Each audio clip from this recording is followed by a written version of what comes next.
Yeah, there are It companies. takes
Call this meeting to order. All rise for the Pledge of Allegiance. I pledge allegiance to the flag of the United States of America and to the republic for which it stands, one nation, under God, indivisible, with liberty and justice for all. Please be seated. Being recorded live for CNET's YouTube channel. First up we'll do is public comments. If anybody would like to speak, please raise your hand and be recognized, and then you can come up here to the table and talk. Yes, please.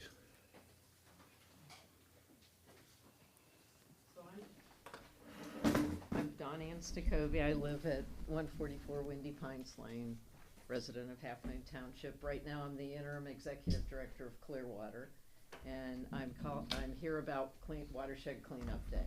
Last year, we had 3 groups from the area who'd cleaned up around, or actually 4. Donna and Dan did their area. So there were 4 groups that cleaned up around Half Moon. I have flyers about it. I'll give some to Amy. I'll put some around the township. But this is our 28th annual one. It's on April 20th from 8 to noon. And last year we had over 500 people that participated. So we're hoping to break that record. And we would appreciate Half Moon Township finding people that would be involved in helping us with sites. Last year, well, actually, a group of us are on the picture on the flyer, Lenore. And anyway, so we've walked along the road 550 and cleaned up there. And then I know there was a group that did the township park, Autumn Meadow Park. So hoping that we can get other areas cleaned up too. So let me know if there are sites. I know Amy tried to give me a few last year, and some of the neighbors weren't quite as cooperative. So anyway, if you have any questions, just let me know. Okay. I appreciate your help. All right, thank you. Thanks. Oh, I have one more thing. On behalf of the Climate Action Committee, Climate Action and Sustainability Committee, several years ago, Half Moon Township was rated gold. They're now reinstituting, and they have some new tools, and you don't have to tell me tonight, but if they want to know if Half Moon Township wants to look at them being rated again for for sustainability You're actions. talking about the township itself or the people in the township? The town, well, The building, township shops? I'll have to get you more information about it, so, Actually, was on the last one that was gold. yes. There's a various amount of different criteria you go through. You basically answer a lot of questions, and each answer gets you a certain amount of points, and the total determines your factor. But they go into refuge service, they go into open space, they Yes. go into, they really, to be honest, kind of encompass the whole gamut. They asked a lot of different Yeah, questions, there was but one platinum, which was State College, and then the rest, Patton and us and Ferguson were all rated as gold. that sounds about right. It's been Yeah. a little You while. evaluate the township as a whole. Yes, Mhm. Okay. so you And can can I get ask back what to the me on rating that, Okay. that's, Gets you? pardon me? Can I ask what the rating gets you? I mean, why do you need a rating? It just gives recognition to the township. I do know on certain grants, they will ask that's if you're true, ranked. grants. Right. That's the biggest one that comes to mind. Is this coming out of the Climate Actions and Sustainability Committee? Yes. Okay. Okay. Thank you very much. I have a question. Sure. They hired a executive director, is that correct? Yes. Did I see that? Yeah. When does Yeah. she start? May 1st. Oh, great. Yeah. Okay, excellent. Yep.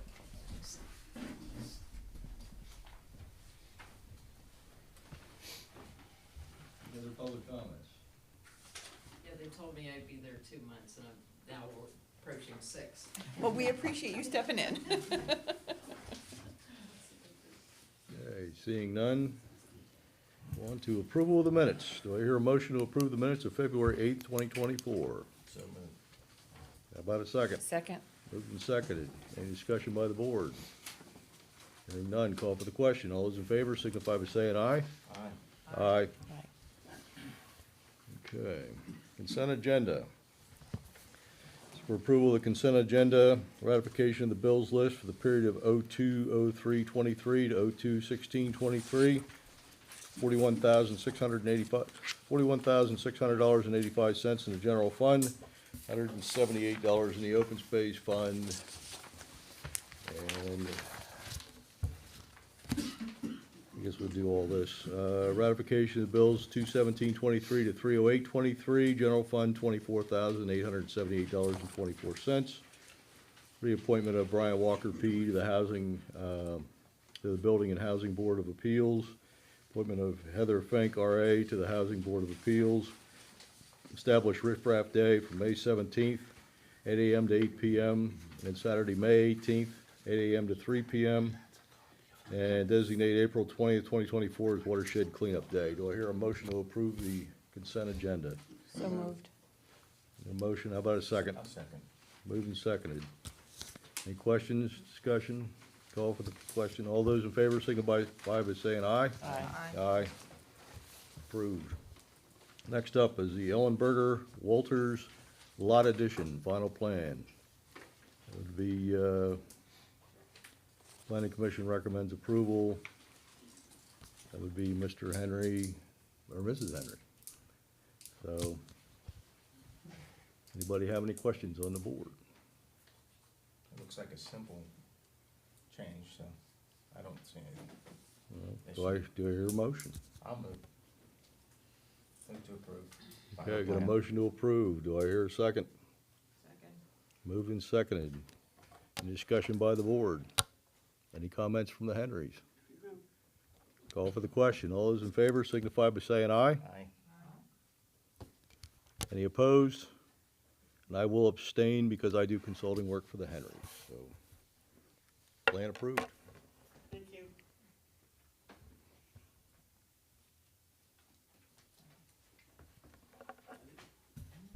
That was painless. Thank you. Thanks. You too. Thanks, Kathy. Next up, Port Matilda EMS, presentation by Port Matilda EMS Board of Directors.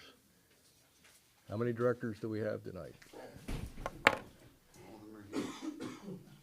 all here. Grab extra chairs if you need to. We'll just, Okay. we'll come up Yeah, with a couple at a time. We'll go to the bench if we need to.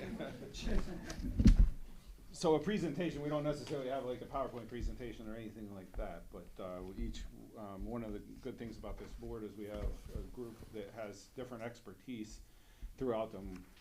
with, you know, EMS and finances and sourcing items for facility improvements and things like that.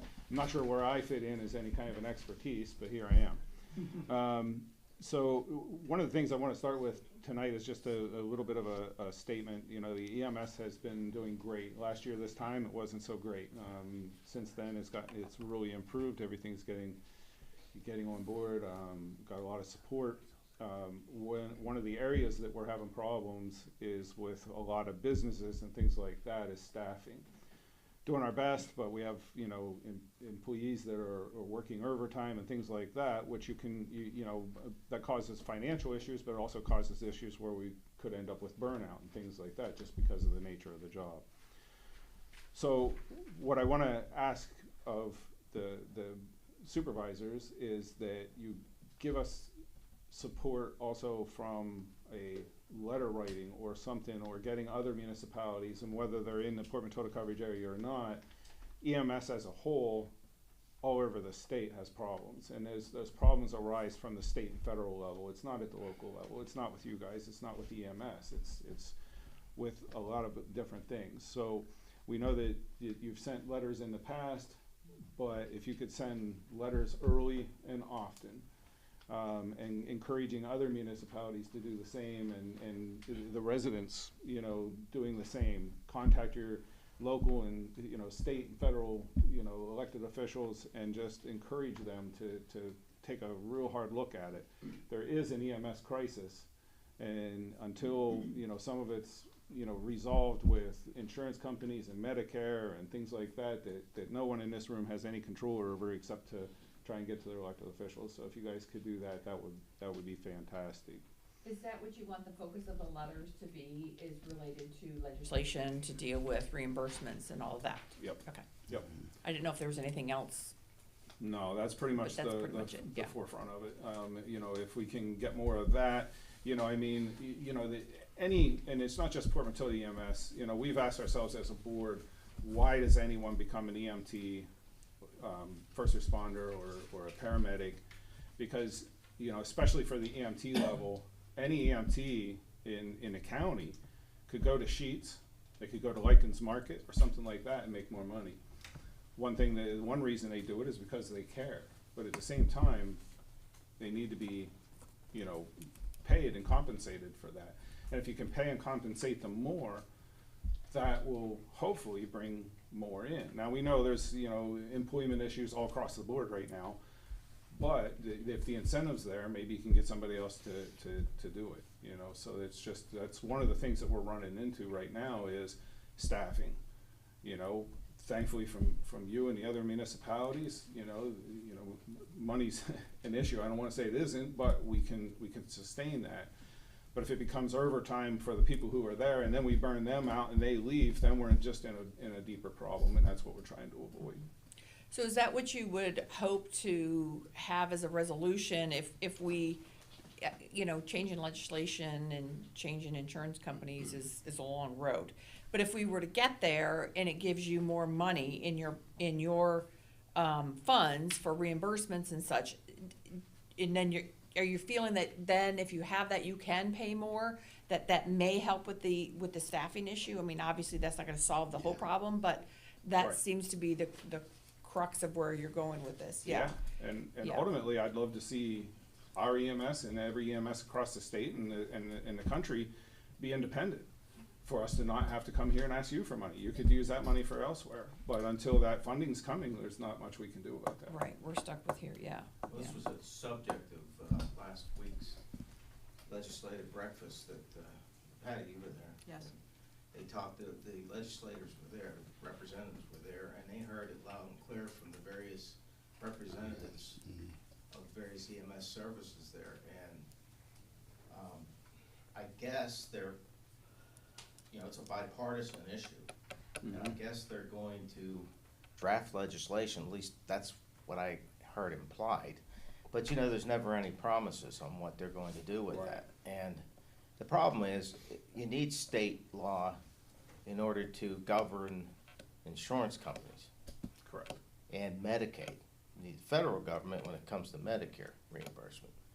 But a lot of this has to be addressed at the state level. Mhm.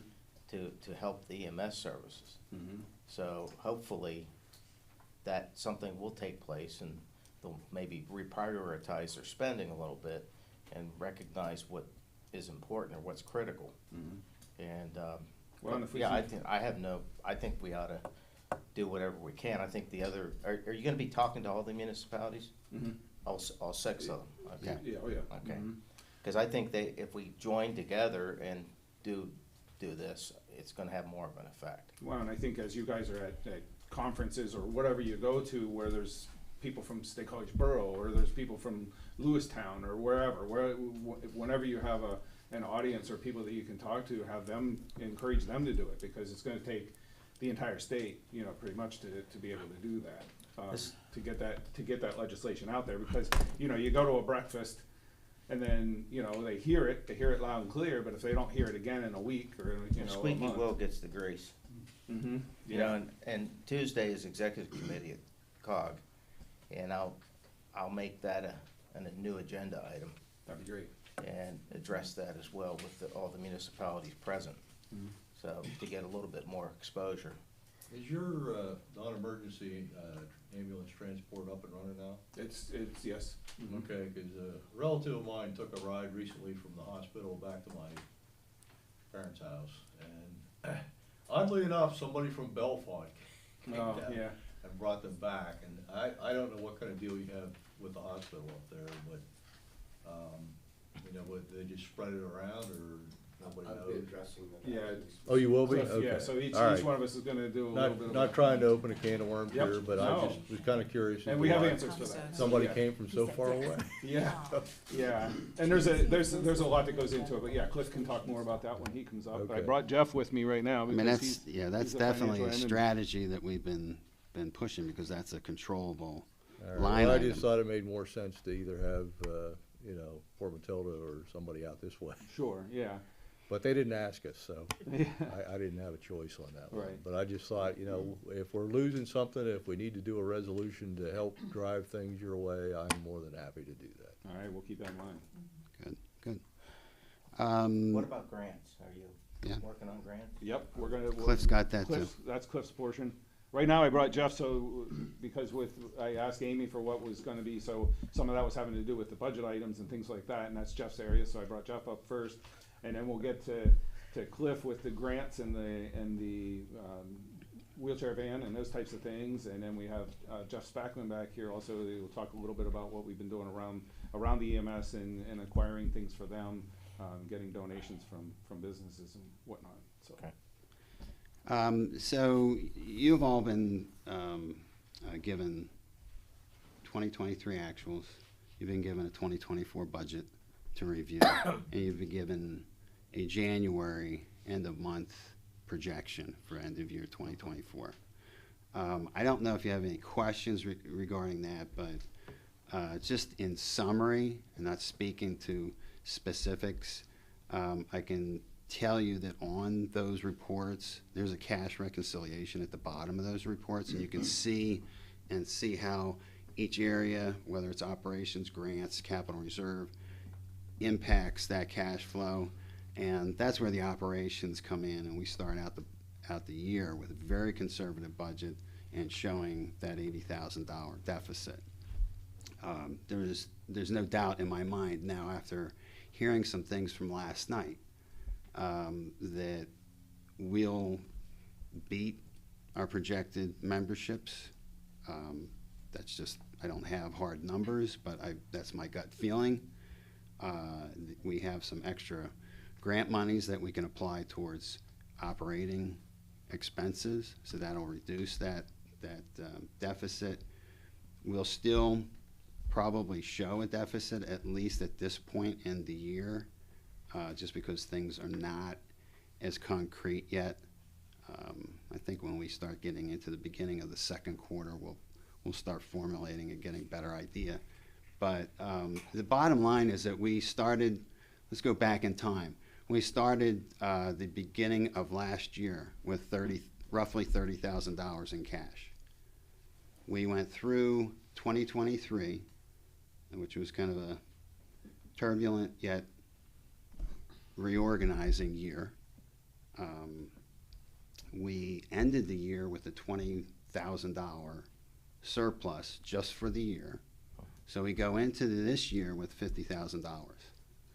Theoretically, if you look at the straight operations budget, we would eat into that $50,000 and have a net $30,000 deficit.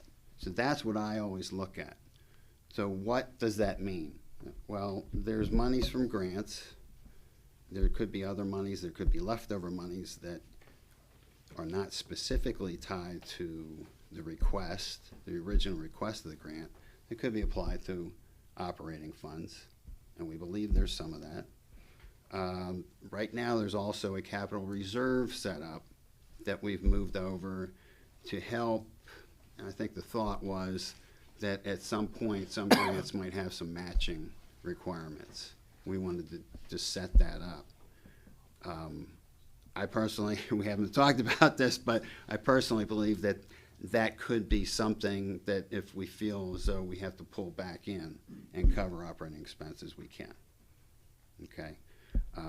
It's segregated out at this point, and it's in a projection. It just gets pulled out of operating funds and moved over. It just comes from, it's an offset of our insurance reimbursements. But I believe, and I feel comfortable, that we can whittle that down, and then the biggest nut to crack is the transport van business. And I'll let Cliff speak to that, but there are some things moving on that. And Okay. Tammy, I think to your point, obviously you can see on the P&L the biggest part of our expenses is payroll. Sure, So, sure. Yeah. and we have hired a full-time captain, and that captain's responsibilities are to move on that transport van business full-time, well, not full-time, but as part of his overtime duty, overhead duties. Right. Some of his duties will be to cover shifts, but he has a considerable amount of time dedicated towards overhead. Based on where that payroll budget is now, Mhm. do you have projections on where that payroll budget should be in order to recruit and retain appropriate staff? No, I would say no, because we haven't looked at where we would need to be if we wanted to pay, say $16 an hour or $18 an hour, because right now that's just not even a Well, science yeah, but amount. if you weren't under restrictions of budget, like what does that number need to be? Are there other EMSs that have success in recruiting and, more importantly, retaining, because they are able to pay more? And what is that, do you see what I'm getting at? Mhm. And what does that look like? From just the mechanics standpoint, yeah, that's easily done. We can do Yeah. what ifs. Right. From a strategy standpoint, which is what you're getting at, I think Cliff might be able to speak more on that because he's got broader knowledge of the local EMS. Yeah, and I know Say- that's difficult to get to, but I would just, like, ideally, does that picture go from 300,000 to 500,000, type of thing?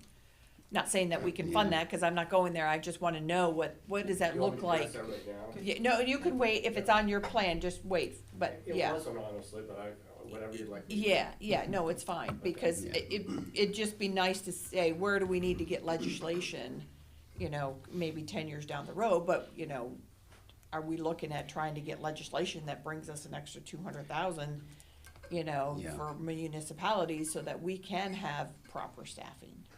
And I think, Steve, the current rate for Port Matilda EMS is $14 an hour, correct? And that's no benefits.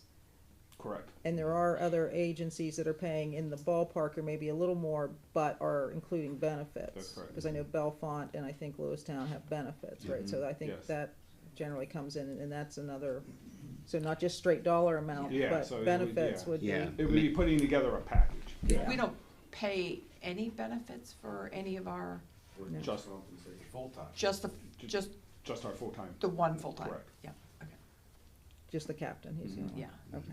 Is So the not captain's salary, or is he just hourly, or how do you have it set up? He is His salary. salary Salary. Plus overtime. plus overtime. Well, he Yes. is salary. Well, His contract has been amended. That's right. To make sure that he is exempt from overtime. Oh, he is exempt, okay. Yeah, it puts a little more, puts a It little helps more. you guys, but that's hard on him. Puts a little more yeah. cost in the overhead side of things, and, Right. if anybody wants to understand that later, I'll talk to him later about it, but it just means that, it's less time that he can devote to shift work, but it's also more time that he can devote to building up that transport business, which is sorely needed. Right. Okay. okay. So, again, other than that, I mean, it's just, if you would just to look at the budget and understand some of the, what you see in there, you got $375,000 of expenses in the budget, roughly divide that by 12, that's your run rate of expenses. You look at some of the income, maybe if you look at the insurance income, then you'll understand why the push is so great to be on memberships, Oh, yeah. to supplement with municipal support, and to also get that transport income or transport plan moving, because that is going to be, and I've been saying it for a while, but now, since the beginning of the year, is when we really were able to start pushing on that. Right. Good. I got another question for you. Taylor Township, I think in 2022, 2021, passed, I don't know if it was an ordinance or resolution, probably an ordinance, that required, I guess, insurance companies to pay. I remember their attorney talking about it way back when. You guys know anything about that, or? That was relative to the fire company. That was, yes, that was a fire company resolution that required, that required people to pay for fire services that are dispatched to an accident. And I think it's also limited to, like, if you're a local and you have an accident, I don't think the insurance companies are required to pay. No. Some stipulation that if The they're fire like- department was handling that through selective enforcement. Okay, I'm sorry, I It's couldn't complicated. remember who it was, but I knew that we had not passed anything like that over here. So I just wanted to, if there's something we need to do in that regard, let us know. Okay. Put those wheels into motion. Yep. Okay. We'll swap out with Cliff. I'll swap out. Thank you. Sure. If there are any other questions, just feel free to email. I think you probably have his Yeah. his contact. Be more than happy to try to answer questions. And when is your monthly board meeting? The fourth Wednesday Fourth Wednesday. Fourth at Wednesday. 7 o'clock at the Port Mantola Borough I know Building. I have some of them on my calendar, but I'm not sure. Yep. It's at the Borough Mm-hmm. Building. So I'm Cliff Neal, and I live at 386 Chanelli Drive in Halfmoon Township, but I'm here representing Port Matilda EMS. And now instead of having two issues, I guess a third one was added on, and I'll be Sorry. glad to, no, I'd be more than glad to address that. So let's start with that one first of all. What kind of things could we provide to EMS providers that might be an incentive? In addition to paying them more, which is clearly an issue across the board, this is addressed every time you talk to EMS providers. Many of the services in this area provide some kind of benefit, and we have lost, I know, at least 2 providers in the last 2 or 3 years that left our service because they needed to get health benefits, and they weren't getting them through Port Matilda EMS. And we, honestly, we looked into that for our captain's position, and that can run from $8,000 to $12,000 or more a person. It's a pretty big expense, actually, as I'm sure it's not a shock to you. What are local areas doing that are succeeding at this? I think some of the larger ones, like Center Lifelink, offers not only better pay, they offer a full benefit package to full-time employees, and it's a good benefit package. but they also have a call volume and they have a service area that will provide a much higher volume of calls, and it's a group that actually has a pretty high reimbursement rate. Interestingly enough, their membership rates aren't as good as ours right now. But the fact is, you know, there's a lot of things that go into employee retention, which I think is always overlooked. I think trying to bring new employees in is emphasized everywhere, but trying to keep them there is another whole story.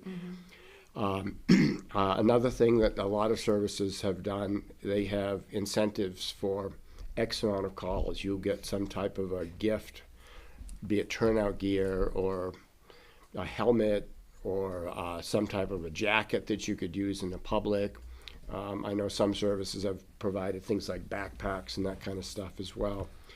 So there are there are incentives out there, but unfortunately, they all cost money. And until with EMS, it's always a balancing act of trying to get the number of calls, and then in addition to that, trying to get a number of calls that actually reimburse, that provide some kind of reimbursement, because our standbys don't, our refusals offer a very tiny reimbursement on them. A lot of our calls, not a lot, but there's a certain subdivision of our calls that are going to be no patient found, meaning they were dispatched to a car accident. This is not uncommon in the winter. Somebody drives into the median, 911 gets a call, and they go, there's an accident, and they get there, and they've driven off at that point. So those are all responses that get zero reimbursement financially from us.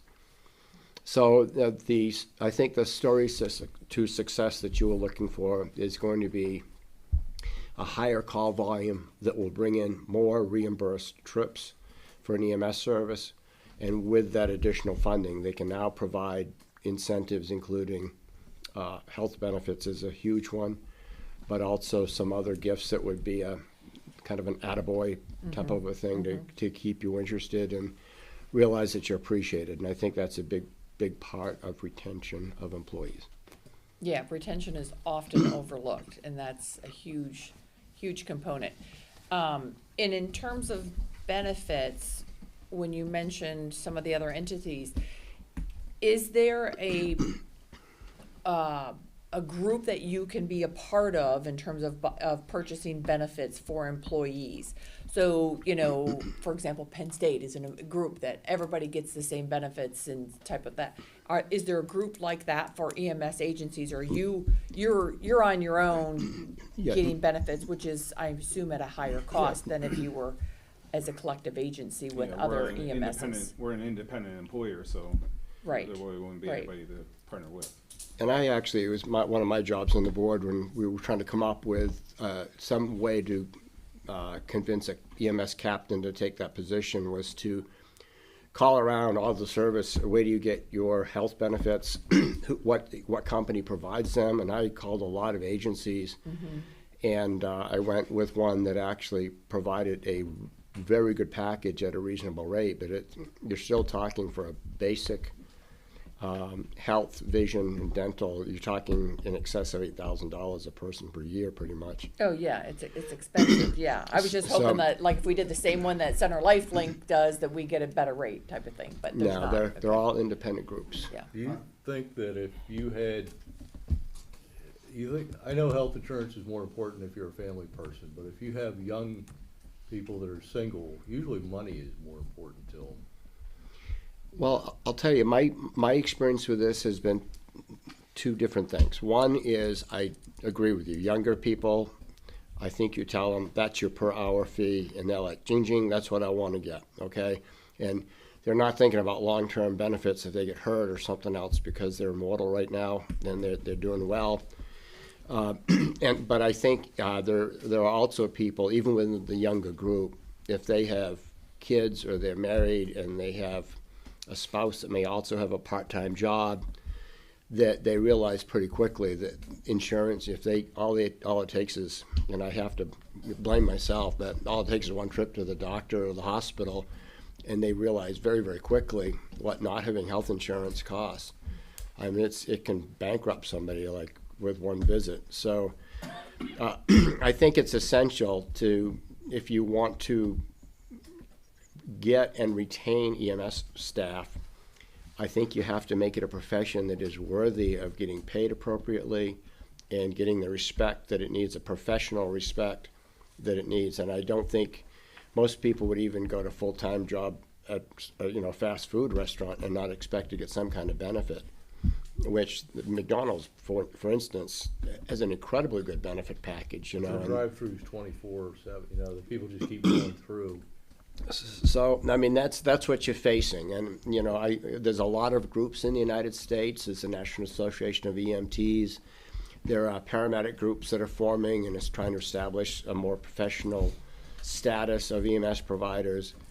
But for the longest time, you still hear people go, "Oh, it's an ambulance driver." Well, no, it's not an ambulance driver. It's a highly trained professional that's gone through a lot of hours of training, and they need to be respected for what they've done. That's a big part of retention. Absolutely, absolutely. Are these associations that you mentioned, are they considering forming a co-op? They actually have. They've have. actually tried to do that both for reimbursement. Well, benefits, for example. There was a statewide co-op that I'm not familiar with how well it's succeeded or did not succeed. That 2 years ago, they were actually trying to form so they could submit for both equipment and for insurance reimbursements at a higher rate as a bigger group. I don't know if it actually came to fruition or not, quite frankly. Because insurance companies are very difficult entities to fight to try to get higher rates. Did that answer that? No, no, that's good. All right, so, yes. Oh, I'm sorry. No, go ahead. No, I thought you were gonna talk about grants. I am. Okay, Would you like that next? it's up to you. I didn't know what you had on your. I have two other things. One's going to be transports and one's going to be grants. We are blessed with Susan Person, who's behind us here, as seeking grants for EMS, and we've been very successful actually through the last year or so. A lot of the grants that we have typically go towards either our large-scale equipment purchases that we need, or we've needed some upgrades on the buildings, specifically things like generators and heating, air conditioning systems. And what we have tried to do is reduce the demand, getting municipal funding to cover those. And we've been very successful in some things that we've obtained, in addition to the Conklin grant, which is for our newest ambulance, which, by the way, arrived today. It's not going to be in service yet, but it arrived today. We have received grants from Center Gives that purchased equipment for the building, as far as a washer, dryer, and a grill, and some other large-scale items like that for appliances. We got the HVAC system. EMS equipment needs to be kept at a reasonably good temperature because we not only have equipment, but we have medications that are temperature specific. So we were able to get David Garner fund, which provided us enough funding to provide an HVAC system for the bay. And again, that is no expense to municipals in that regard. The Bellefonte Elks grant we were denied on. Let's see, what else did we get here? The Sea Fisher Memorial, I'm not sure, that was a $5,000 donation, and I don't have down what that went to. And I have to correct myself, it wasn't actually, we did not get the Garver grant for the HVAC system. We got a $3,970 grant from the FREAS, F-R-E-A-S, Freeze Foundation, and that covered the entire cost of installing that unit into our bay. So we've also got some grants for outdoor cameras that was approved by CF Field. The fire commissioner, we needed an improved door entry system to lock the building down and still allow people to get into the building that needed to respond as emergency responders. That is a $13,929 grant that we have approved, and Scott Woodring is going to be working on getting some stuff installed in the station with that. And we have a couple of other grants out there right now. One, the biggest one is the LSA grant, which we're getting help from you guys on to write, especially with Amy.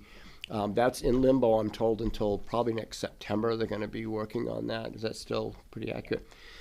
And we're looking at that to get hopefully a new transport van, because we do need one. And also, there's a power lift system that we actually have already voted in to get into the ambulances. But there is a grant out there to hopefully cover it. It's not cheap. So there's $43,000 request for a power lift stretcher system that decreases the requirement of physically lifting some of these stretchers up by purely muscle power. And it also provides better security to the patients because it locks the system into the ambulance really securely. So that is in the works. So those are the grants that we have out there right now, and we are continually looking for more grants. And we have a miracle worker sitting behind us that does a great job on that. So What's the cost of a transport van, approximately? well, the transport van that we've put in, now, it depends what you get, obviously. Right. The one we're looking at is going to be $81,585. Is that just like a wheelchair ramp up the back with the locks in? Yes. Or not a stretcher thing? No, actually, we discussed the possibility. They make those that can take a stretcher or a wheelchair, but, and Scott Woodring's very familiar with these, actually. He's the guy that does most of our suggestions on vehicles. Apparently, the combination does not work as well for what we do. The majority of it is wheelchair transports. The ones that require a stretcher, a lot of them are done with an ambulance. And there's 16, roughly, there's about 16 grants that have been applied for on there, and I know that Susan back here, she is just always watching for new grants to put in for, and she's always writing and submitting for them. So it's just a constant attempt to bring in more money to pay for items and to do everything that we can to, offset any other costs that we would have. Otherwise, some of these things we'd have to be, purchasing out of our budget, and the money's just not there, so.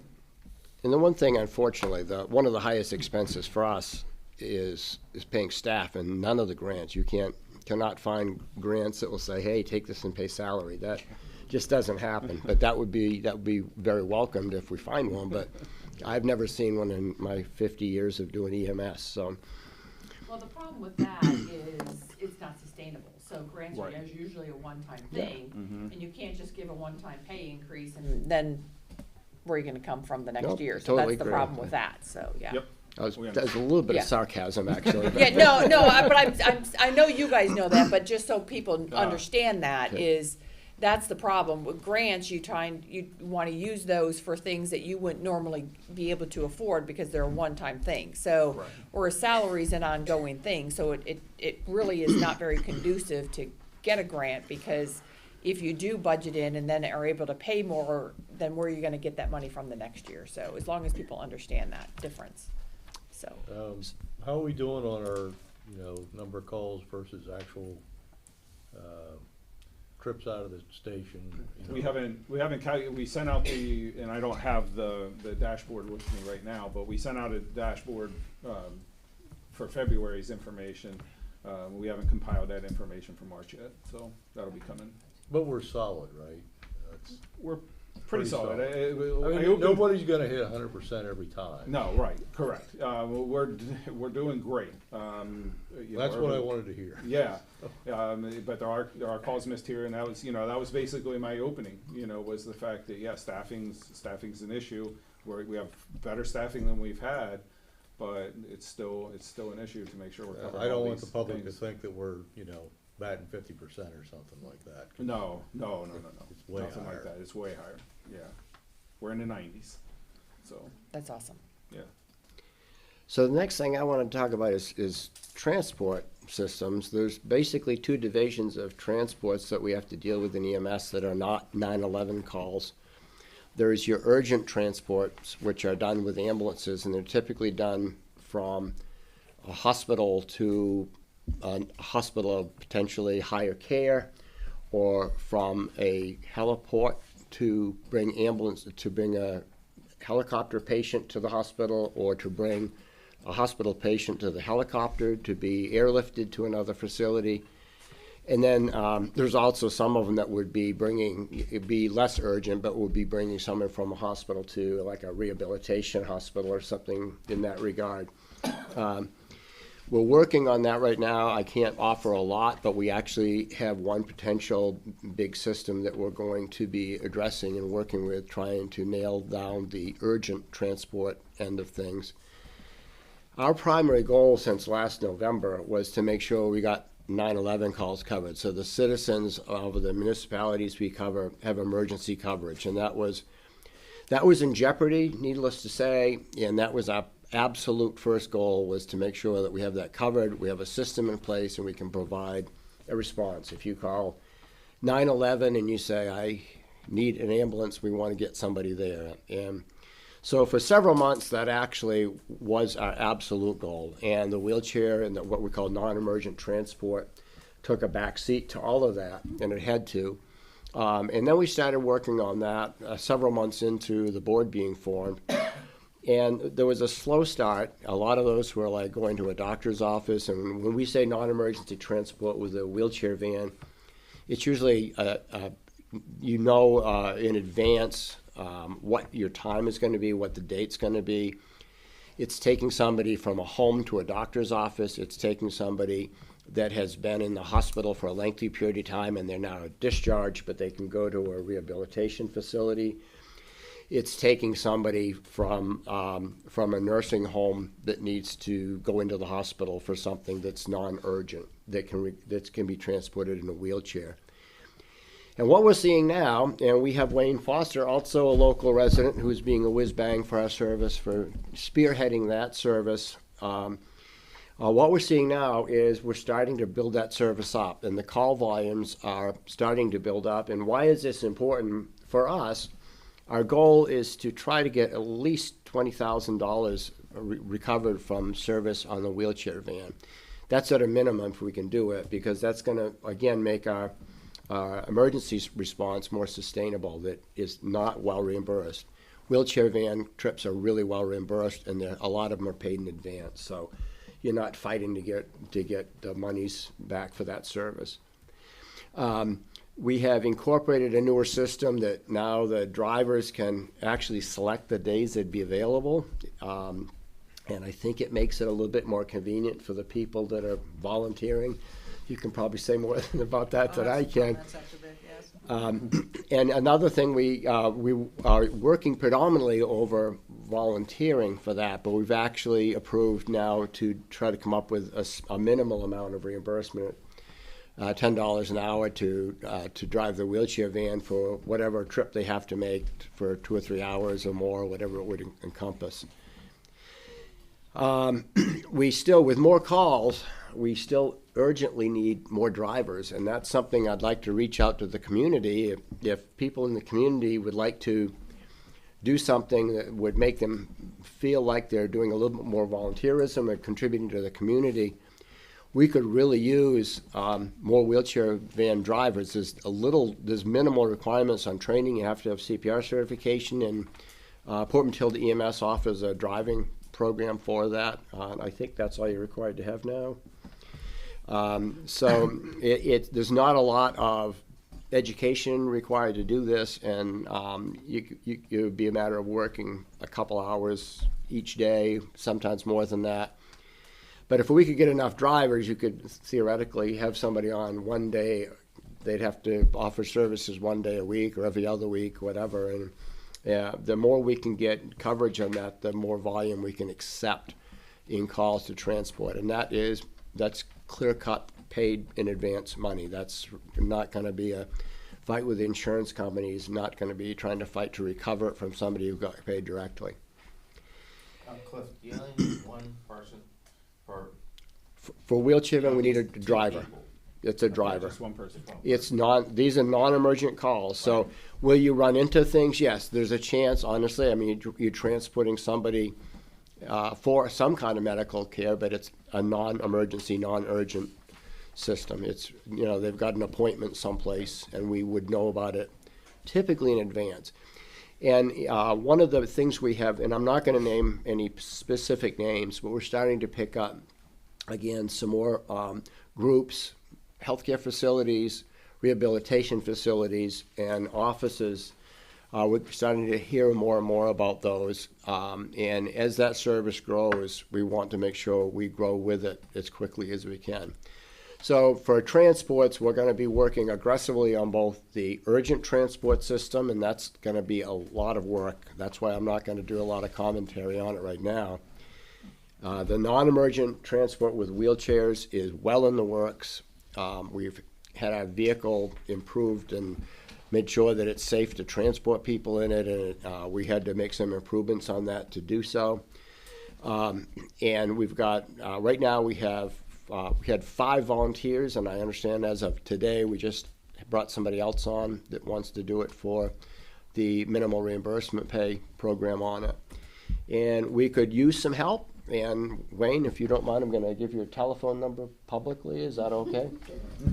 So, Wayne Foster from Halfmoon Township is their contact, and his home number is 814-692-1035, and if you're interested. That's actually the station. That's the That's the station. station. That's the station Ah. number. I thought that number Okay. sounded familiar. I thought it did too. I'm reading it at the whim. All right. So, anyways, that's actually the Port Matilda EMS station number. But give them a call. Wayne Foster is your contact, and we would greatly appreciate anybody that had interest in doing that. And just for clarity, the minimal reimbursement, the $10 or whatever we might do with the van, that's all paid for out of that. That doesn't come out of the EMS budget at all. So that would be self-supportive. And that's independent, people can still just volunteer. They can, too. absolutely. Yeah, absolutely. Which Yeah. will help increase the Sure. profits if they're volunteering, but I understand, because we do need a larger pool. The app that we can put in our availability, I think, is great, because then, like, I put in for tomorrow, so that I may get a call, I may not, but at least I know, it's not like, Right. before, somebody would just text and say, can somebody Can you go? And Can you so- drop everything you're doing and go? Yeah, so now you can pick what days that you're available, and, which I think is great. So in the more people, like they said, the more people we have available in that pool, then we can increase our volume, but it also won't heavily weight down a small group of volunteers. And So if obviously- you have some time and you can drive, you Sorry. know, it's- Yeah, and obviously, we're Yeah. gonna give priority to free labor. Well, And- you don't have a minimum number of hours that a person has to drive, No. right? No, No. Just say, hey, I'm If you're available, such just and put your such day, availability in. right. and I can do it for 2 hours. Just keeping in mind that if you're available during that 2 hours and you get called at the, at the hour and a half mark, Right. that might take you 2 hours before you can get back. Yeah, I Yeah. think right now Okay. the availability is more by day, so we might have to look at putting some comments in if you can only do a part. I was gonna talk to Wayne about that, but right now you take, I think, from 10 to 5. Most of that's how we have it set up, Yeah. not knowing they can edit the hours. But if somebody tells me, well, I'm available in the afternoon, I'm not available in the morning, Yeah. I would set that up so that they won't, would know they're unavailable in the morning. To be honest with you, most of the transports that the new volume that we're getting, a lot of them are discharges from the hospital to either to the facility or to their home. And they typically occur mid-afternoon. So, some of our other doctor appointment ones we've been doing, they may be in morning, even early morning. But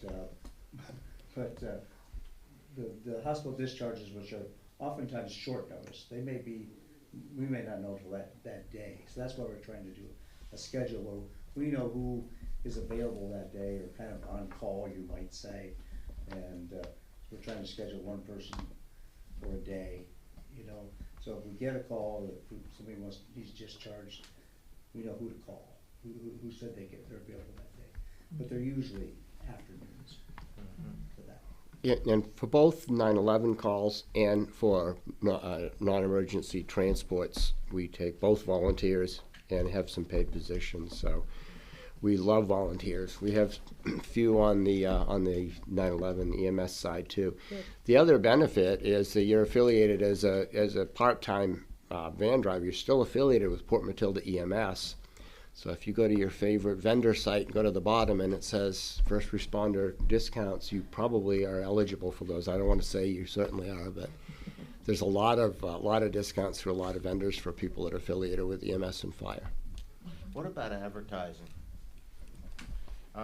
Is there potential to increase the advertising of the need and how easy it is for, a person to give 2 hours of their time or whatever.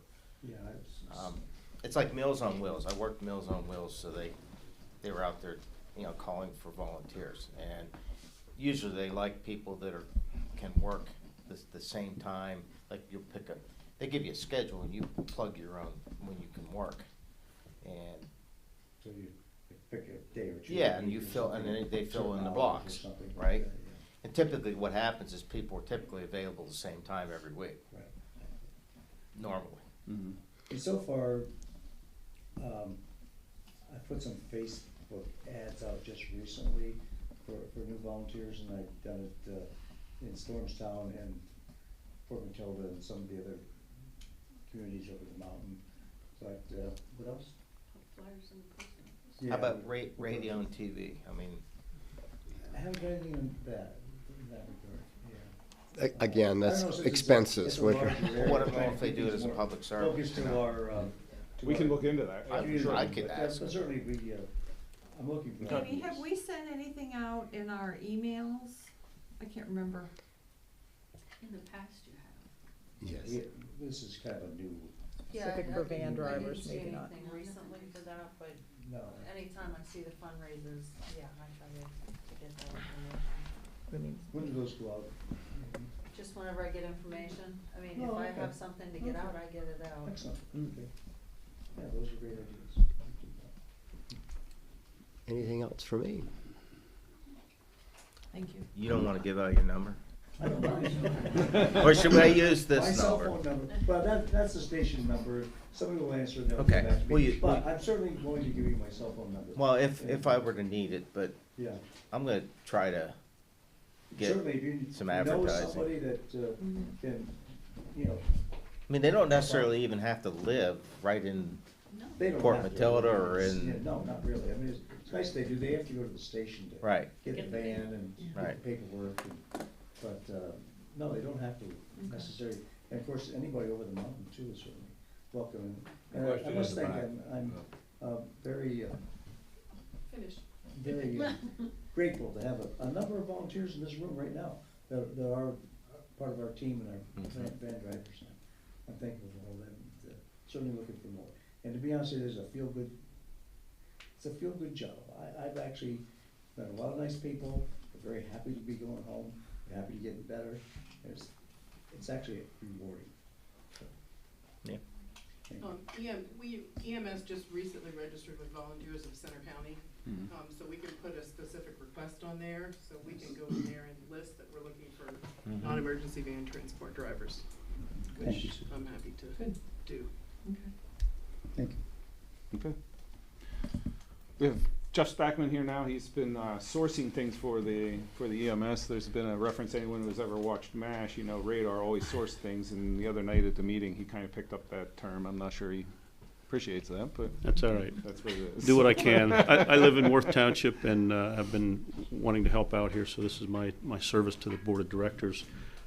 As Cliff had mentioned, and others even here tonight about the staff retention, our station's got some age to it, so we've been looking for ways to improve just the living conditions because people are here 12 hours per shift. We've some new furnishings, desk and chair. Some of our staff are students. They can come in there, they can do their schoolwork remotely or whatever also while they're on duty. We had some other and all that was by donation, as we had mentioned earlier. Some of these things we're trying to do and not spend municipality money for this. We even received a vacuum cleaner donation, so just to tidy up the station as needed.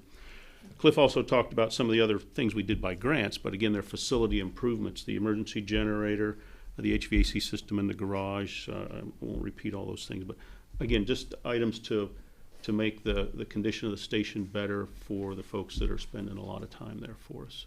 So that's really my short version. I can go on, but any questions on those kind of things? I think I saw some of them.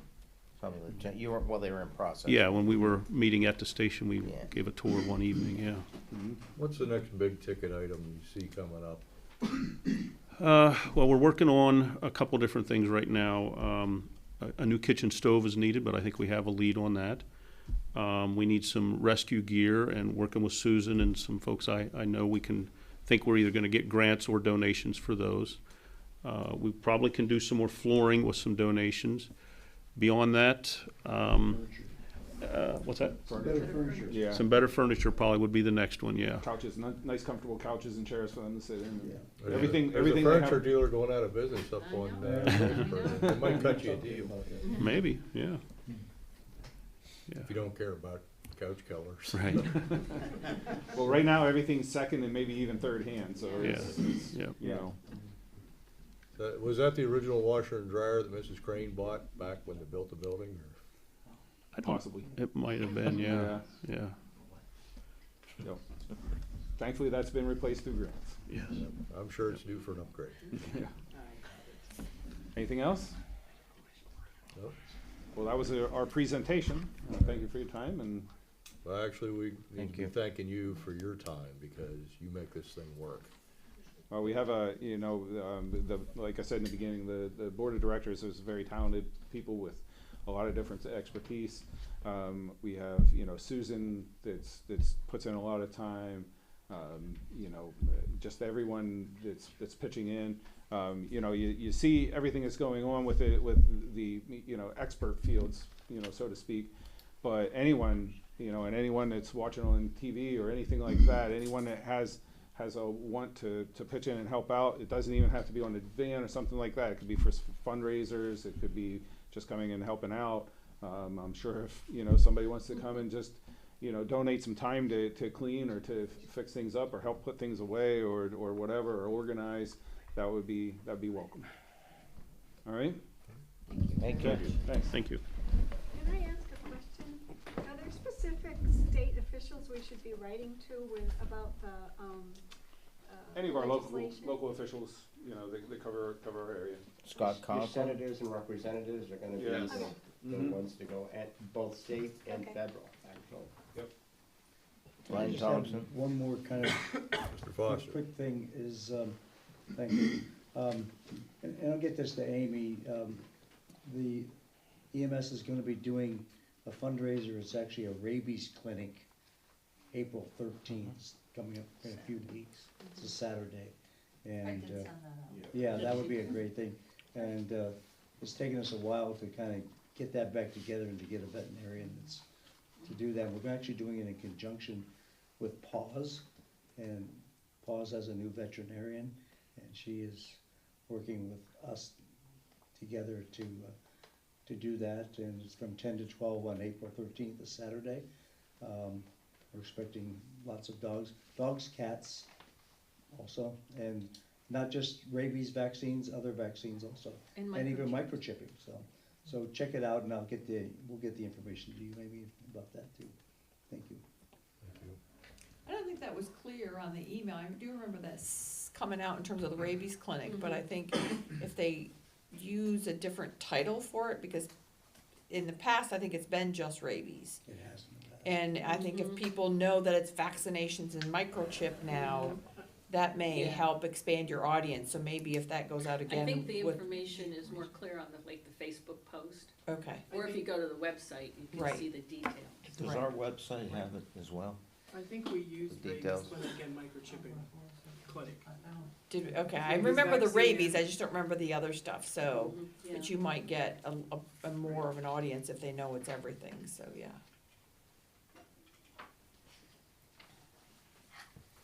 Okay.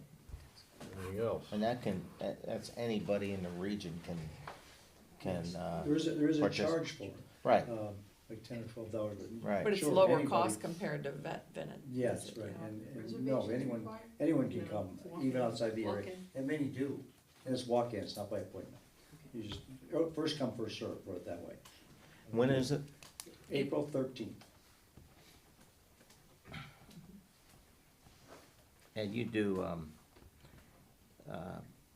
vaccinations I'm and, not sure exactly what Mike- vaccines. Is Okay. distemper Other- and bordetella? Not sure. okay, I'll look it up and see what. Yeah, I'm not sure what And microchipping. exactly vaccines they'll be doing, and, Right. you know, how they would know when your animal's due or not. I'm not sure, I'm not sure the details. Yeah. Yeah, you don't wanna give certain things too often. Yeah, right. Thank you. Yes, next up, we have the Port Matilda EMS contract. Brett, do you have a copy of it down there? I do, and Amy will probably bring it up on the screen. It's not on the screen yet, but.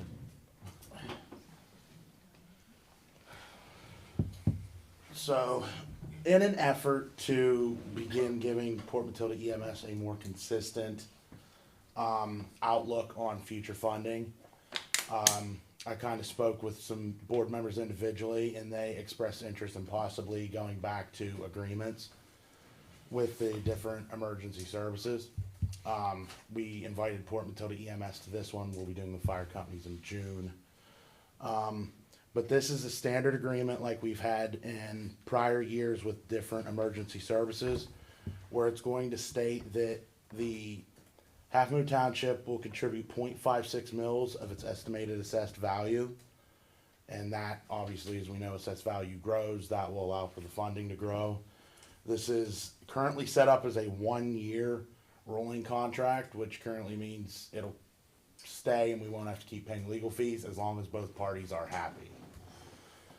All I'm really looking for tonight is the board to say they're happy with it as written, and then we will pass it along to the EMS.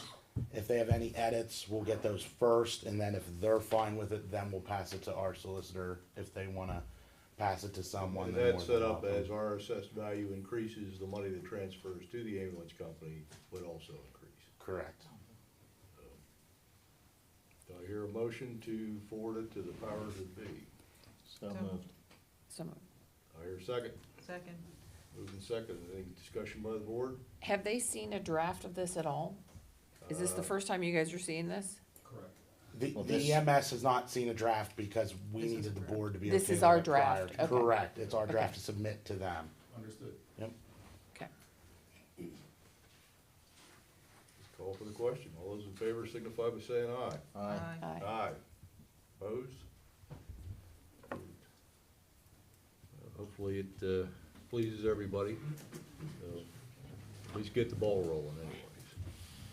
Yes, Yes, can you tell me Ms. that, at our current assessed value, what is 5.56? 0.56 mils. Yes.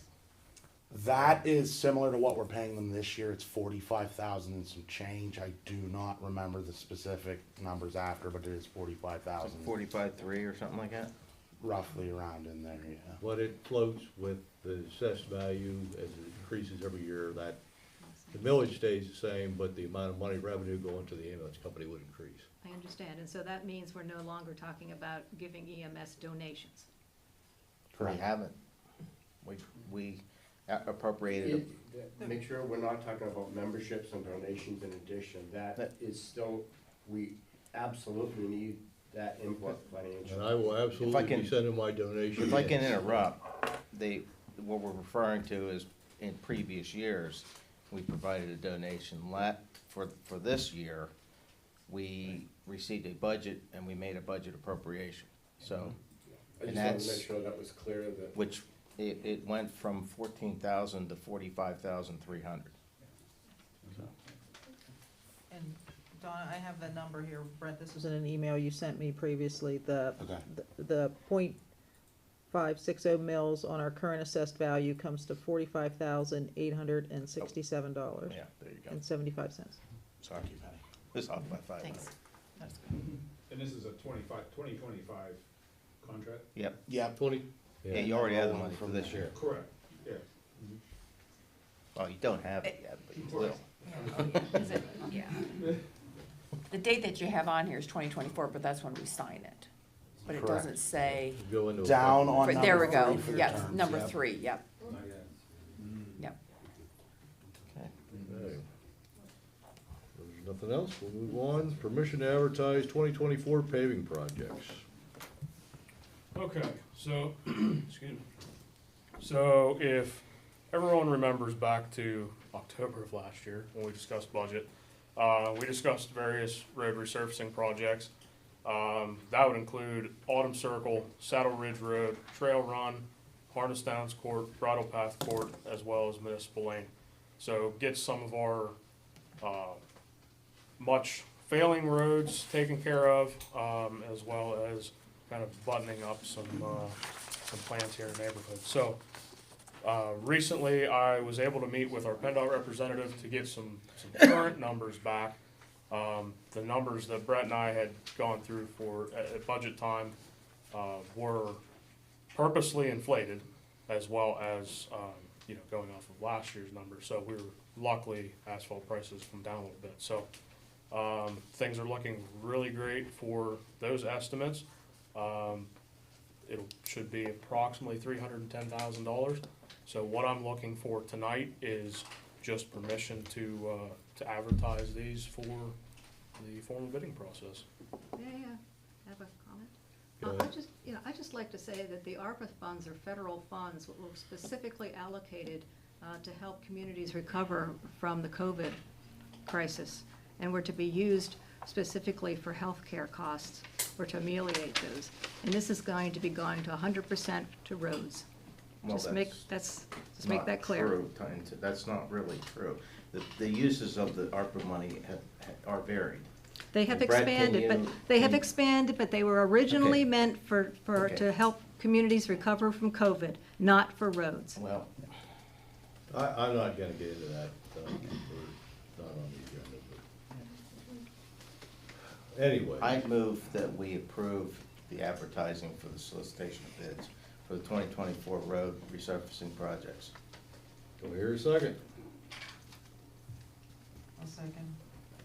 Move a second, any discussion by the board? Hearing none, call for the question. All those in favor signify by saying aye. Aye. Aye. Aye.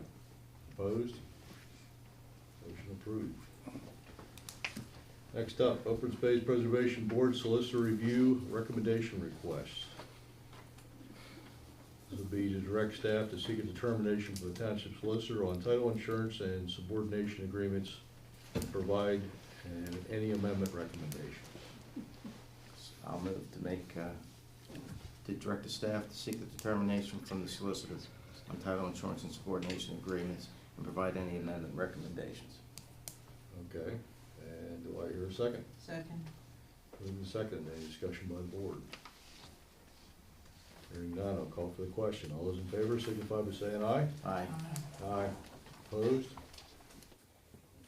Okay, motion approved. Next up, hiring a part-time seasonal public worker, laborer. Is a fellow by the name of Wesley Layton as a seasonal part-time public works laborer at $20 an hour. And Chuck, if you want to just explain why. Sure. So, recently had the opportunity to meet with Wesley. Seems like a great young man that is hardworking. I spoke to a couple of his references.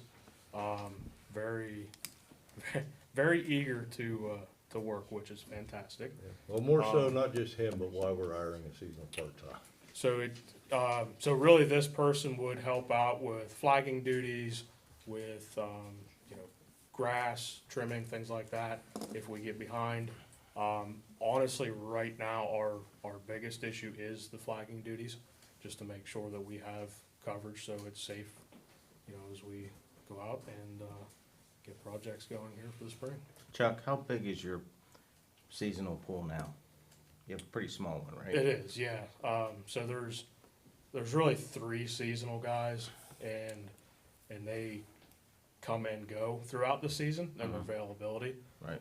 So there is some times where I have a great pool, and there's certainly times here as we head into spring that one in particular is extremely busy. So yeah, it gets to be difficult as availability is decreasing. I'll make the motion to approve the hiring. All right, do I hear a second? Second. Moving second, any discussion by the board?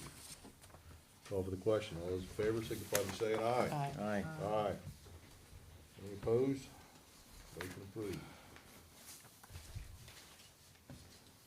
Okay, does the secretary, treasurer, or roadmaster have anything they want to add tonight? No. Okay. All right, committee reports are available online. Next up is adjournment. I have one thing, just wanna give a quick update on the finance. We met today. I did talk to Brett briefly. Finance Committee is working on a better timeline and better budgeting for capital improvements. So we're working on rolling that out, and also This the is time. COG, right? This is COG. Okay. This is COG. So, and then also we approved the timeline for the new budgeting process, so that's gonna be getting rolled out as well. Very good. So, and then I have one other thing. I appreciate the EMS coming in today. And my question is for the rest of the board, is this something that we can do for the fire company and have a conversation with the fire company and have better relations with them and as well as move towards an agreement with the fire company like we have with the EMS? Personally, yes, I think Well, so. I think Brett, I alluded to alluded that to it. earlier. Yeah, I have them slated for around June. That's typically when they at least start to know what their budget may look like, how the year's going. So I do have them slated for our June meeting. Okay, have you talked to them? Not yet, About that? because in March, if I say remember June, they're not gonna remember June very much. So, And you're gonna call both Warriors Mark and Warriors Port Mark and Tilton. Port will both be invited, yes. Great. I think that would be a nice working relationship Good to have with a all good of our conversation. emergency services. I don't think we got quite where we'd hoped to with the multi-municipal cooperation, but, you know, if we have something solid with the fire company and EMS, at least I can sleep at night, so. Yeah, I mean, in terms of the EMS agreement that we're looking at today, you know, I mean, has there been more discussion with COG? I missed the last meeting, but, you know, with the Upper Bald Eagle COG, not Center Region COG, but Upper Bald Eagle COG, do we have any municipalities moving in that direction? Like we have with the EMS as well as with the fire department to have a more collaborative working agreement with our emergency services across the Upper Bald Eagle COG? Well, I think that's been the intent and attempt for a long time. The Right, other- but it seems like nobody else is moving except for us, The other so- municipalities? Yeah, Have they committed individually? The borough has. absolutely. So what we intended, we only found out a couple of nights ago when it came up on there that there was a contract in the works here. We wanna work through that with you all and you kind of, you know, be the pace setters. And then maybe use that contract as a baseline for the other municipalities. Great. Now, with regard to the fire company, under the guise of the Upper Bald Eagle Halfmoon COG, the fire company's covered under that, but the EMS is not really covered under that. We don't intend. At one time, the EMS was with the fire company, and then they split off. That's a long time back. Long time. So they're really two independent, they're two Checks are independent going to the organizations. COG, yeah. The COG does do Our the in- financing. They do. Just That's, for now, that's the only tie though. Just to give a hint, our intention is to continue working directly with the municipalities, not through the COG, Right. in any way. And that's, and Okay, because, so, I'm sorry, go ahead. I was gonna say, the authority, the governing authority for allocating budgets, for addressing financial issues or other issues, lie with the municipalities, not That's with the correct. Upper Bald Eagle Halfmoon COG. That's They correct. have no, they have no authority whatsoever. That's correct. All, the purpose of the COG is to oversee the financing of the fire company, period. And that goes back to other issues. And there was a reason why it was formed. Yeah. Okay, so for my clarification as a new supervisor, Mhm.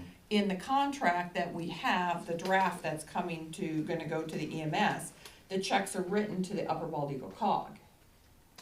That's what it says in the It contract. says that in the contract, the draft contract.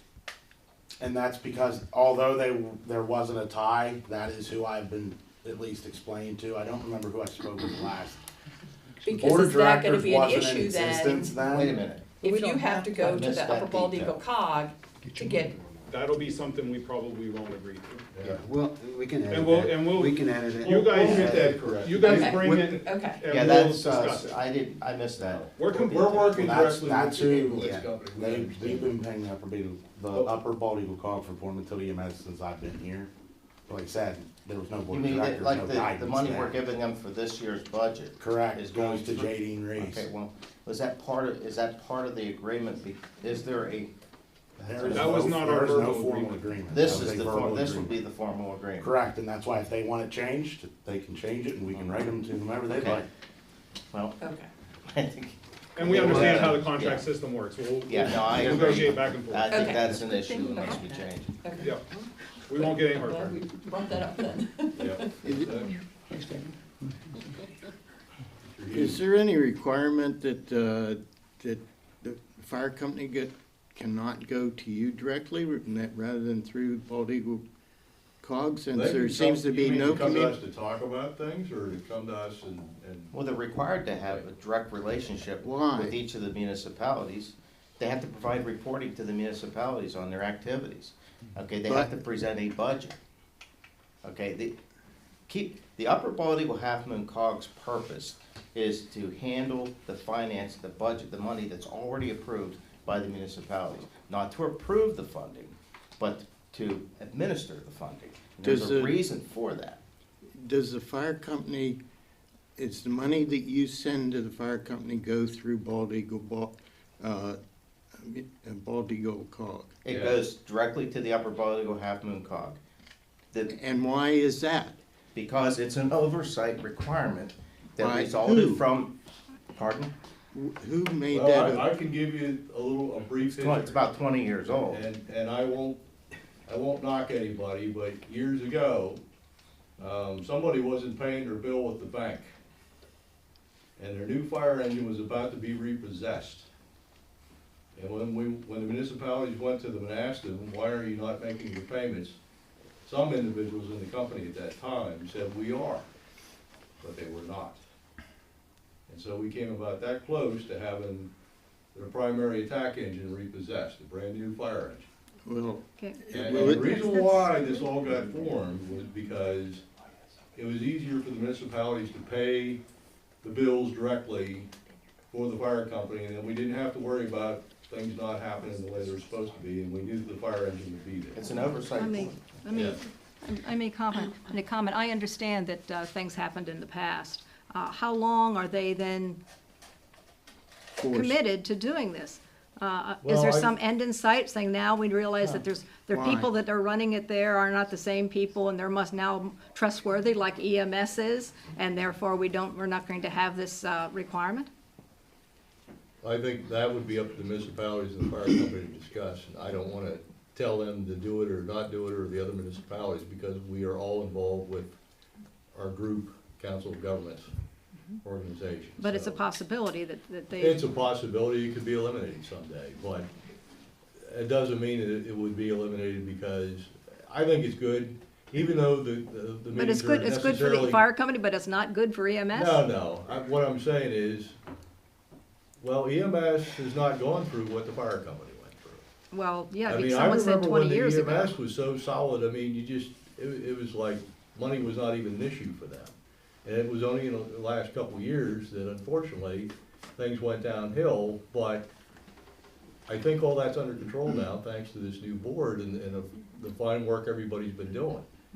And, you know, it's not any fun as a township manager getting a phone call from a financial institution saying, we don't wanna do this, but we're gonna have to repossess a fire engine.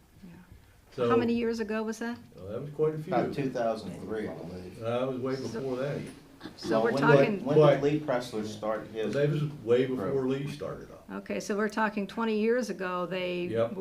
There was some wrongdoing, absolutely wrongdoing, and I can see them stepping in, but now they're still being held to this. Dawn, if I can standard? interrupt, Yeah. this is the way the center region works also, like for the Council of Governments, like the Alpha Fire Company presents their budget to COG and is funded and gets approval for anything they wanna buy and stuff. It's the same with the fire company, with Alpha through COG, that's the way it works also. Right. Where, and Center Lifelink doesn't, so the center region's not, the COG's not controlling Center Lifelink, but they are involved with the fire.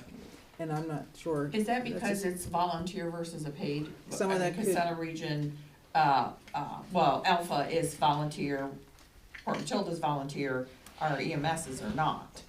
Is that? I think it's a mutually I think it's more exclusive so event. the EMS, because Center Lifelink also has a board of directors, just like we are, we're the board of directors. We are the authority that is overseeing the finances of the EMS. And that's the Center Just Region like the COG for Alpha. COG is overseeing the finances, and I believe they pay the bills for them also, so. But with regard to the contract between Upper Bald Eagle, Halfmoon Cog, and the fire company. Currently, that's the only contract that exists. In other words, the EMS is not part of the Upper Bald Eagle, Halfmoon Cog current agreement. It's just the fire company. Can I ask, Okay, now, who's holding this agreement? who's holding the agreement? Yes. All the municipalities and the fire company will have a copy of the agreement. Right. I wanna see. Now, It's not necessarily a bad thing, I mean, it's been a good thing. well, You know, yeah, and like Halfmoon Township, we're audited by the state, we got our own auditors. You know, there's a lot of people looking at what goes on here.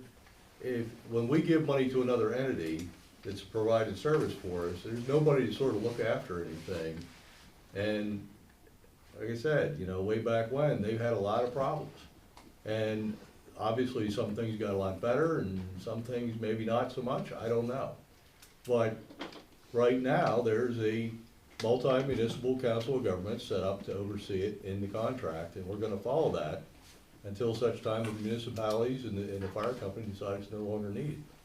But at least the fire company knows how much money they're getting, and it should work a little better. It would be nice if all the municipalities would come together. Port Matilda stepped up, they've done some stuff, you know, we've tried to step up. There's some other municipalities that maybe should, and maybe they will. I don't know what their numbers are this year. But if we can all get on the same page and support the fire company, it should be painless for everybody. It's Well, just, okay, the only thing I would say is I recommend that some people start going to the Upper Bald Eagle Halfmoon Cog meetings and watch how the chief and the president are practically harassed sometimes over their bills, and how they are nitpicked, they are explained, they have to explain things.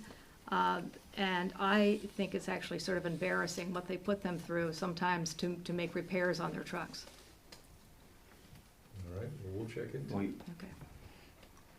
For instance, No, I mean. Well, I think, I don't wanna get into this. Mr. Chair, I'm not gonna blame I'm not- anybody, but the meeting is, we're ready to complete this, so. Mr. Chair, I move that we adjourn the meeting.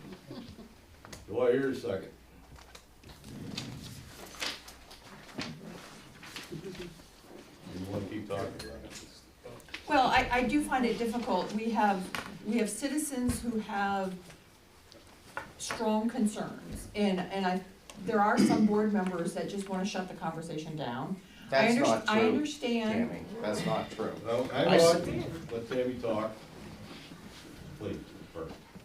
I'm sorry that you're taking this personally, Ron, but I do believe that there are some board members that wanna shut down the conversation. I understand you don't wanna be here till 9 o'clock at night, I don't either, but our job is to listen to our citizens. I agree. And so, you know, there are sensitive topics out there that need to be addressed, and I think a lot of times that our citizens have been shut down and their conversation swept under the carpet so that we don't have to deal with it. Well, there's Our also, job is to Tammy, deal a with it. decorum too, and that's often violated in these meetings. I'm sorry, what? There is a decorum for handling public meetings, okay? And, I mean, there is a time for public comment, okay, but not when we're in the middle of doing our business, the official business that we have to get complete, okay? And then there is often things said that are not appropriate. Are you Has there saying that I been have something said, said are my tonight that's questions, do you believe my inappropriate? comments and questions have been inappropriate, Ron? Yes, I do. And I'm And telling, what are there are they? reasons why questions are asked in these meetings. It's a necessary part of the discussion of finances. It's all part of the And I'm raising, management I'm oversight raising of the some of my finance. concerns and I am, and asking questions. That's fine. I don't think I've ever been rude to We have a public you. comment period to do that. and the And comment I period agree. is in the beginning when no one knows what you're gonna talk about. So there should be a comment period for every issue. I don't see anything on here regarding the fire company. It came this from agenda. a I brought it Question. up. It was at the end, and Chair asked if there was anything additional. I brought it up in terms of having a conversation with the fire department, just like we're having a conversation with the EMS. So I brought it up. Okay. So if but you wanna my- be angry at anybody, you be No, angry at me. I'm not, look, I'm just saying that there is a process, there's a protocol for conducting meetings. There is, you are correct. We're not And I supposed was- to be debating or discussing with the public during the time when we're going through the agenda and trying to complete the work that we do. That's all I'm saying. Ron, did you just say that it is appropriate for us to be speaking and asking questions during the meeting? During the process, when we're going through the agenda, you can ask a question about the agenda items. That's always welcome. Okay, but to make commentary on specifically what we're doing, okay, is something different. So my comments Or to should make only, value are judgments on you the saying that people I on- should on not the be board. allowed to ask questions and make comments Nope. during the meeting? I just said, you can ask questions on any agenda item during the meeting. Because this wasn't an agenda. This is not an agenda item, is what Oh, he said. okay. What I would recommend, and I understand your concern, and I know that some members of the fire company don't like the townships telling them what to spend money on and what not to spend money on. And I know when you're sitting out in that audience, you don't see what we see, nor do you have access to what we necessarily have access to. Okay, that's fair. Sometimes, you know, you give people money and they spend it on good, you know, it's like if you give your grandchildren money and it's like, okay, they just wasted it on, you know, some toy that they're not gonna look at in 6 days because it was free money, they didn't have to earn it. Okay. And I'm not saying the fire I would company's just say doing that- that, but there have been major financial expenditures, and I don't understand why, you know, you buy something, then you gotta replace it. You know, if it was during its useful life, that's different. I mean, I didn't make the COG committee over there, didn't have anything to do with that. The only thing I had anything to do with was getting municipalities together to say, when we send new money, we wanna make sure it goes towards fire apparatus and what we need it to go to. We don't wanna be putting diesel fuel in somebody's personal vehicles. We don't wanna be finding out radios are missing and nobody knows where they're at, or we had a carnival, we don't know where the cash went to. You know what I mean? So, and then maybe you don't. Well, okay, I'll just say, So- first of all, I'm not here as an advocate for the fire company. I'm not speaking for the fire company. I'm simply asking questions about why the process is different and telling you what my observations have been. Okay. And it's been a real long time since I've had a carnival. Yeah, I know, but, you know, it's our job to make sure that when we do send money to somebody to pay for a service, it's kinda like, you know, Chuck down there, he's gonna get things together to send the roads out to bid. So say we send the roads out to bid, and it cost us, you know, $150,000 to do some job someplace. And instead of putting asphalt down, they put down some, you know, coal patch or something like that. You know, we're not gonna be very happy because we're not getting what we're supposedly paying for. So we're just trying to make sure, that's what the point of that COG over there is with the fire company, is to make sure that when, you know, we get a new truck or whatever, everything is taken care of as much as possible.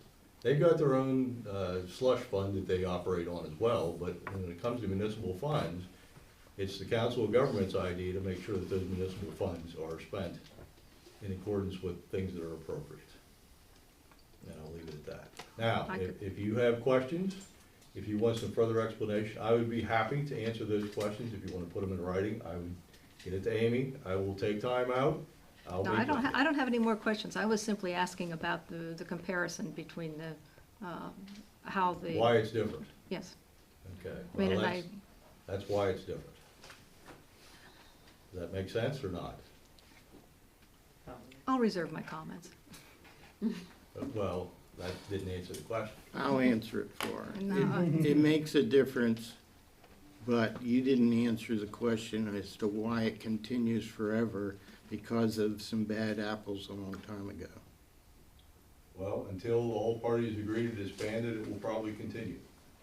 Okay, So that's all I need to if know. all parties come out and they say, we don't want to do this anymore, or a majority of them, once 51% is done, it's done. okay.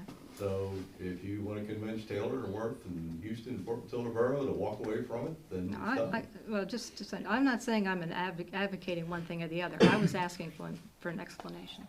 Now, that's the best explanation I can give right now. All right, Thank you, you're Dave. very welcome. You have a motion? Motion to adjourn. Do I hear a second? Second. Move to second. Call for the question.